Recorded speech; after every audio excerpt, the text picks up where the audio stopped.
नमस्ते बच्चों, मैं सपना जैन आपको क्लास 7 हिंदी का पाठ 13 पढ़ाने वाली हूँ, जिसका शीर्षक है एक दिन का। यह एक कविता है जिसके कवि हैं अयोध्या सिंह उपाध्याय हरिओध।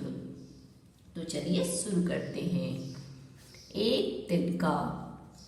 मैं घमंडों में भरा ऐठा हुआ, एक दिन जब था मुडेरे पर खड़ा, अचानक दूर से उड़ता हुआ एक दिन का आँख में मेरी पड़ा। मैं झिझक उठा हुआ बेचैन सा, लाल होकर आँख भी दुखने लगी। मूठ देने लोग कपड़े की लगे, ऐंठ बेचारी दबे पाँव भगी। जब किसी ढब से निकल तिनका गया, तब समझने यूं मुझे ताने दिए। ऐंठता तू किस लिए इतना रहा, एक तिनका है बहुत तेरे लिए। यहाँ हम इसके भावार्थ को देखेंगे, अर्थ को समझेंगे। मैं घमंडों में भरा ऐंठा हुआ, एक दिन जब था मुडेरे पर खड़ा। तो यहाँ पे जब हम अर्थ लेंगे तो हम यहाँ से लेंगे कि एक दिन जब मुडेर पर मैं खड़ा हुआ था। और कैसे खड़ा हुआ था? तो घमंड से भरा हुआ और ऐंठ से भरा हुआ खड़ा हुआ था। अचानक दूर से उड़ता हुआ एक तिनका आंख में मेरी पड़ा। और अचानक से ही एक तिनका उड़ता हुआ आकर मेरी आंख में गिर गया। और तिनका गिरने के बाद क्या दशा हुई उसके बारे में बताते हैं कि मैं झिझक उठा हुआ बेचैन सा। जैसे ही तिनका मेरी आंख में गया तो मैं झिझक उठा और बहुत ज्यादा व्याकुल हो गया। बेचैन अर्थात व्याकुल होना। लाल होकर आंख भी दुखने लगी और उस तिनके के कारण मेरी जो आंख थी वह लाल पड़ गई और बहुत ज्यादा दुखने लगी, दर्द होने लगा आंख में। मूठ देने लोग कपड़े की लगे। और मेरे घर के जो सदस्य थे और जिन्होंने भी मेरी आंख को देखा तो वो क्या है, मूठ। जब हम कपड़े को लेकर उसकी है ना ऐसी तह बनाकर और गर्म भाप देकर आंख पे लगाते हैं तो उसको मूठ देना बोलते हैं। तो वो मूठ कपड़े की लगाने लगे कि इसकी आंख में क्या है, आराम पड़ जाए। ऐंठ बेचारी दबे पाँव भगी। और जो मेरे को ऐंठ हो रही थी, घमंड हो रहा था, वो क्या है, जल्दी से दबे पाँव वहां से भागकर खड़ी हो गई। जब किसी ढब से निकल तिनका गया, मतलब किसी ढब मतलब यहाँ ढंग से ले सकते हैं हम, तरीके से। जब किसी तरीके से वो तिनका मेरी आंख में गया था वह निकल गया, तब समझने यूं मुझे ताने दिए। तब मेरी समझ ने मुझे ताने मारना शुरू कर दिए। ऐंठता तू किस लिए इतना रहा, मतलब तू इतना क्यों ऐंठ रहा था, इतना घमंड क्यों कर रहा था। एक तिनका है बहुत तेरे लिए, मतलब एक छोटा सा तिनका तेरे घमंड को तोड़ने के लिए बहुत है, पर्याप्त है। यहाँ पे हम इसी अर्थ को दो संदर्भों में ले सकते हैं कि जब कोई व्यक्ति बहुत ज्यादा अपने आप को बड़ा समझता है या घमंड करता है तो उसके घमंड को कोई भी छोटे से छोटा व्यक्ति तोड़ सकता है। इसलिए हमें क्या है, कभी भी घमंड नहीं करना चाहिए। तो यहाँ पे अयोध्या सिंह उपाध्याय जी ने भी यही समझाया है कि हमें घमंड नहीं करना चाहिए, क्योंकि उन्होंने कविता के माध्यम से कहा है कि जब मैं घमंड कर रहा था तो अचानक एक तिनका आया और मेरी आंख में जैसे ही पड़ा तो मैं व्याकुल हो गया, मेरी आंख दुखने लगी, मैं बहुत ज़्यादा बेचैन हो गया और मेरा जो घमंड था वह 1 मिनट में जल्दी से दबे पाँव भाग गया। और मेरी समझ ने मुझे ताने मारना शुरू कर दिया कि तू है ना इतना घमंड क्यों कर रहा था, इतना क्यों ऐंठ रहा था, तेरे घमंड को ठिकाने लगाने के लिए तो एक दिन का ही काफ़ी है। अब आते हैं अगले प्रश्न पर। अगले प्रश्न में हम देखेंगे प्रश्न, और प्रश्न में भी सबसे पहला प्रश्न है कविता से। तो कविता से नीचे दी गई पंक्तियों को सामान्य वाक्य में बदलिए। जैसे एक तिनका आंख में मेरी पड़ा, मेरी आंख में एक तिनका पड़ा। तो अब आप देख रहे हैं कि यहाँ पे कविता के लिए क्या है, जो शब्द है उनको लय के हिसाब से बिठाला गया है, परंतु जब हम उसके अर्थ को लेते हैं तो हम क्या है उसका अपने अनुसार रखते। जैसे यहाँ पे कर दिया, मेरी आंख में एक तिनका पड़ा। मूठ देने लोग कपड़े की लगे, तो लोग कपड़े की मूठ देने लगे। एक दिन जब था मुडेरे पर खड़ा, तो हम अब यहाँ पे क्या कर लेंगे कि एक दिन जब मुडेरे पर खड़ा था। लाल होकर आंख भी दुखने लगी, तो आंख लाल होकर दुखने लगी। ऐंठ बेचारी दबे पाँव भगी, तो बेचारी ऐंठ दबे पाँव भगी। जब किसी ढब से निकल तिनका गया, तो किसी ने ढब से तिनका निकाला।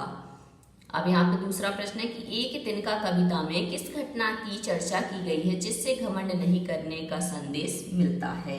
तो इस कविता में उस घटना का वर्णन किया गया है जब कवि की आंख में एक तिनका गिर गया। उस तिनके से काफी बेचैन हो उठा और उसका सारा घमंड चूर चूर हो गया। किसी तरह लोग कपड़े की नोक से उसकी आंखों का जो तिनका था उसको निकालते हैं। तो कवि सोच में पड़ जाता है कि आखिर उसे किस बात का घमंड था जो एक तिनके ने उनके घमंड को जमीन पर लाकर खड़ा कर दिया था, तो उसके घमंड को तोड़ दिया। उसकी बुद्धि ने भी उसे ताने दिए कि तू ऐसे ही घमंड करता था, तेरे घमंड को चूर करने के लिए तो ये तिनका ही बहुत है। इससे यह संदेश मिलता है कि व्यक्ति को स्वयं पर घमंड नहीं करना चाहिए। एक तुच्छ व्यक्ति या वस्तु भी हमारी परेशानी का कारण बन सकती है। हर वस्तु का अपना महत्व होता है।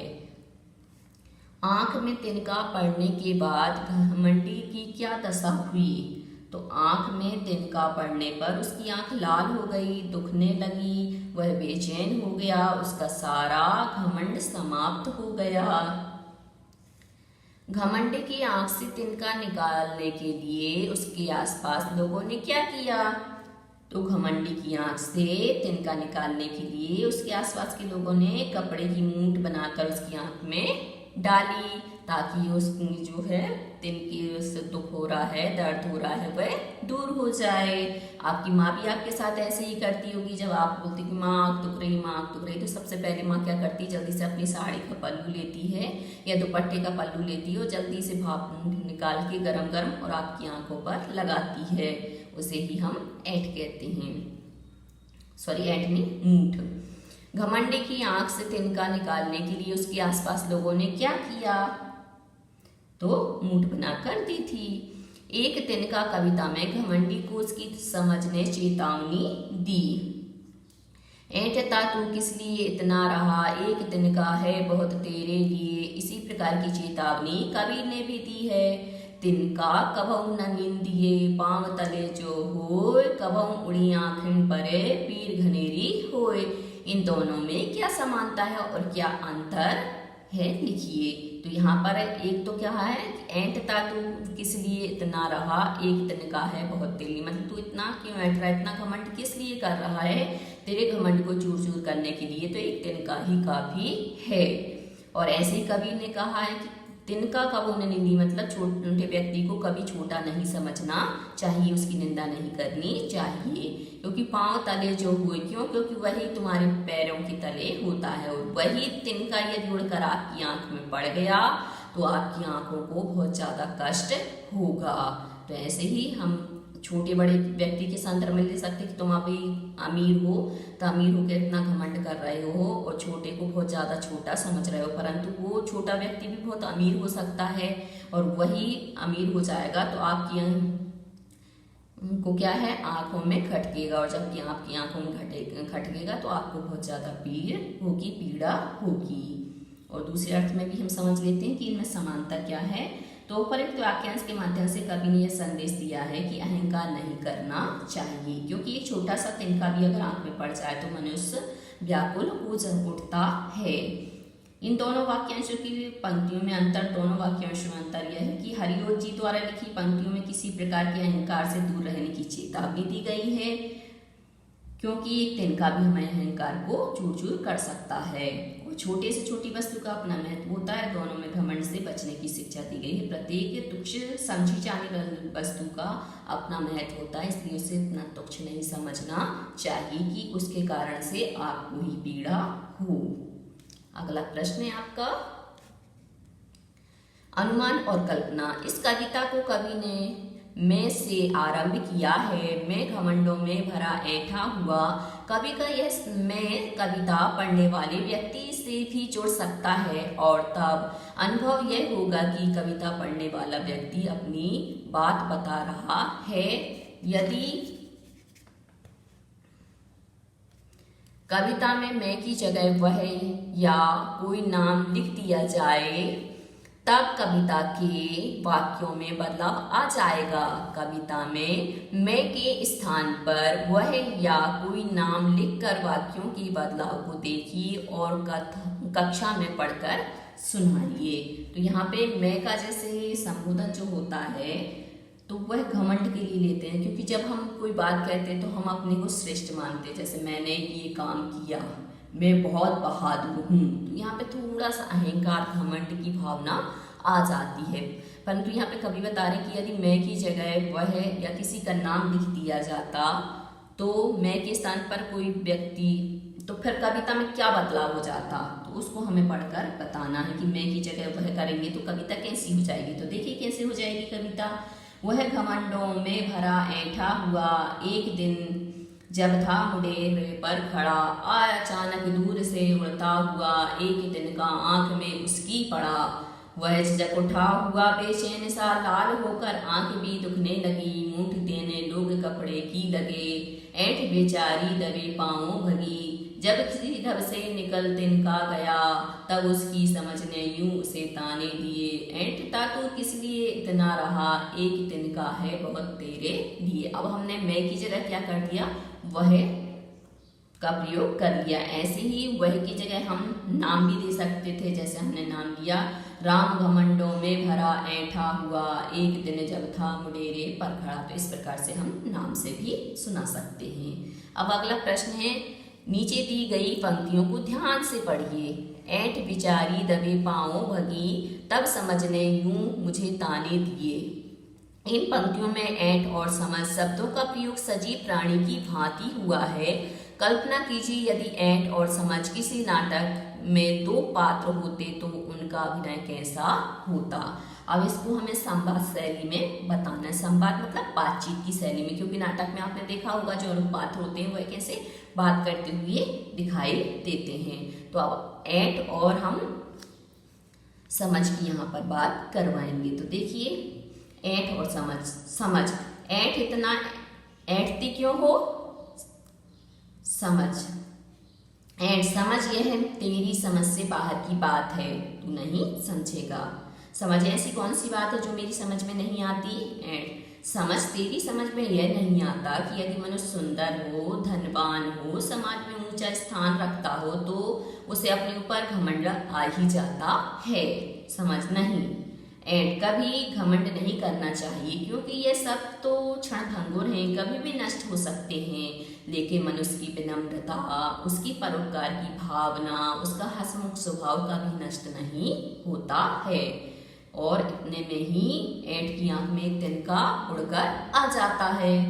समझ ऐंठ इतना तिलमिला क्यों रही हो, ऐंठ न जाने कहाँ से आंख में तिनका आकर पड़ गया है, मैं तो बहुत बेचैन हो रही हूँ। समझ अब तुम्हारा घमंड कहाँ गया, एक छोटे से तिनके से तिलमिला उठी। ऐंठ मुझे क्षमा करो समझ, मैं कभी अपने पर घमंड नहीं करूंगी। तो ये होगी आपकी संवाद शैली में उसकी नाटक का अभिनय। अब है नीचे दी गई कबीर की पंक्तियों में तिनका शब्द का प्रयोग एक से अधिक बार किया गया है। इनके अलग अलग अर्थों की जानकारी प्राप्त करें। उठा बबूला प्रेम का, तिनका उड़ा आकाश, तिनका तिनका हो गया तिनका तिनके पास। तो यहाँ पे हमें क्या है, इनके अलग अलग अर्थों की जानकारी प्राप्त करना। पहले तो आप इसके अर्थ को ऐसे ही समझ लीजिए सामान्य रूप से। उठा बबूला प्रेम का, तिनका उड़ा आकाश, तिनका तिनका हो गया तिनका तिनके पास। तो कह रहे हैं कि जो प्रेम का बबूल है वह क्या है, उठा, और जो तिनका था तो तिनका क्या है, आकाश में उड़ गया। क्योंकि बबूल के पेड़ में आपने देखे होंगे जो पत्तियां होती, पत्ते जो होते छोटी छोटी, तो वो पत्ती उड़ करके कहाँ पहुंच गई, आकाश में। क्योंकि जब पत्ती सूख जाती है तो वो क्या, तिनका बन जाती है। और तिनका तिनका हो गया मतलब तिनका मतलब जिसका था उसका हो गया, और तिनका तिनके पास मतलब जिसका था उसके पास चला गया। अब और देखिए कि जिस प्रकार के झोंके से उड़कर तिनके आसमान में चले जाते हैं और सभी तिनके बिखर जाते हैं, उसी प्रकार ईश्वर के प्रेम में लीन हृदय संसारे मूल माया से मुक्त होकर ऊपर उठ जाता है। यहाँ पर क्या है, आत्मा और परमात्मा के बीच का संबंध बताया है। वह आत्मा का परिचय प्राप्त कर परमात्मा से मिल जाता है, यानी उसे अपने अस्तित्व की पहचान हो जाती है और सभी प्रकार की बाधाओं से मुक्त होकर ईश्वर के करीब पहुंच जाता है, यानी आत्मा का परमात्मा से मिलन हो जाता है। तो तिनका तिनका हो गया मतलब जिसका था उसका हो गया, और तिनका तिनके पास मतलब जिसके पास उसे जाना था उसके पास वह चला गया, मतलब आत्मा परमात्मा के पास चली गई। अब आते हैं भाषा की बात। भाषा की बात से मतलब यहाँ पर व्याकरण से, ग्रामर से। किसी ढंग से निकलना का अर्थ है किसी ढंग से निकलना। ढंग से जैसे कई वाक्यांशों से आप परिचित होंगे, जैसे धम से वाक्यांश है, लेकिन ध्वनियों में समानता होने के बाद भी ढब से और धम से जैसे वाक्यांशों के प्रयोग में अंतर है। धम से, छप से इत्यादि का प्रयोग ध्वनि द्वारा क्रिया को सूचित करने के लिए किया जाता है। नीचे कुछ ध्वनि द्वारा क्रिया को सूचित करने वाले वाक्यांश और कुछ अधूरे वाक्य दिए गए हैं। उचित वाक्यांश चुनकर वाक्यों के खाली स्थान भरिए। तो हमें यहाँ पर क्या करना है, जो शब्द दिए हैं इन शब्दों को जो खाली स्थान दिए हैं इनमें भरना है। और कैसे भरना है कि उनका सेंटेंस वह सही हो जाए, वाक्य सही बन जाए। जैसे यहाँ दिया छप से, टप से, थर्र से, फुर्र से, सन से। तो यहाँ है मेंढक पानी में कूद गया। अब कूद गया तो यहाँ पे कैसे आएगा, छप से कूद गया। नल बंद होने के बाद पानी की एक बूंद चू गई। अब चू गई किससे पहले हम लिखेंगे टप से चू गई, क्योंकि जो पानी गिरता है वो कैसे गिरता है, टप टप टप, इसलिए यहाँ पे आ गया टप से। शोर होते ही चिड़िया खालिस्तान उड़ी। अब चिड़िया कैसे उड़ती है, फुर्र से, तो शोर होते ही चिड़िया फुर्र से उड़ी। ठंडी हवा खालिस्तान गुजरी, मैं ठंड में खालिस्तान कांप गया। तो ठंडी हवा सन से गुजरी, हम बोलते ना सन सन हवा चल रही है, ऐसी में ठंड से थर से कांप गया, मतलब बोलते ना थर थर कांप रहा था, तो थर से कांप गया। तो बच्चों आज के लिए सिर्फ इतना ही। यदि आपको हमारा ये वीडियो पसंद आया है तो लाइक कीजिए, शेयर कीजिए, सब्सक्राइब कीजिए तथा इस पाठ से संबंधित कोई भी प्रश्न है तो नीचे कमेंट्स में पूछ लीजिए। धन्यवाद।